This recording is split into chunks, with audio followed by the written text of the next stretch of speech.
Hey guys, thank you for joining me again today. We'll keep going in Psalm.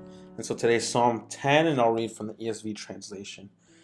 And so it says, "Why, O Lord, do you stand far away? Why do you hide yourself in times of trouble? In arrogance the wicked hotly pursue the poor.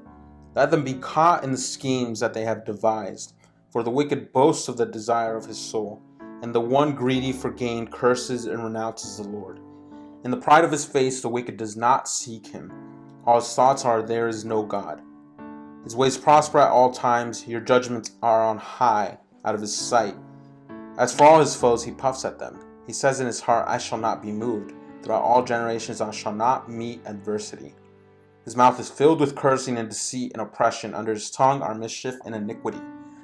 He sits in ambush in the villages, and in hiding places he murders the innocent. His eyes stealthily watch for the helpless. He lurks in ambush like a lion in his thicket. He lurks that he may seize the poor. He seizes the poor when he draws him into his net. The helpless are crushed, sink down, and fall by his might. He says in his heart, God has forgotten. He has hidden his face. He will never see it. Arise, O Lord, O God. Lift up your hand. Forget not the afflicted. Why does the wicked renounce God and say in his heart, you will not call to account? But you do see, for you note mischief and vexation. They may take into your hands. To you the helpless commits himself. You have been the helper of the fatherless. Break the arm of the wicked and evildoer. Call his wickedness to account till you find none. The Lord is king forever and ever. The nations perish from his land. O Lord, you hear the desire of the afflicted. You will strengthen their heart. You will incline your ear to do justice to the fatherless and the oppressed, so that the man is of the earth may strike terror no more." You see, an awesome thing I think of the Psalms is that how they are timeless, how they can speak to us even though we're in the year 2020. These have been written thousands of years ago, and yet we still see truth of it today. And sometimes even when we read the Psalms, it might say what our heart feels, even though we may not be able to say it. Sometimes we read it and it's like, I think that's what my heart is. And so what verse 1 says, it says, "Why, O Lord, do you stand far away? Why do you hide yourself in times of trouble?" I think today we have a nation that is sick. We have people that are mourning, people that are dying, people that don't have jobs, are not having a steady income to support their families or even just themselves. We have people that are alone, that are fearful.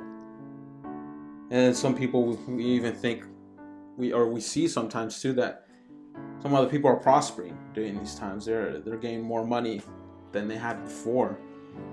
And so one of the things we could say is, why, God? Why are you hiding? Where are you in the midst of this? Why are you hiding from this virus, if we could say? And so I don't know what the psalmist is going through while he's writing this, but he says this with full faith, knowing who God is. Really, God is, full of mercy, full of compassion, full of love for his creation.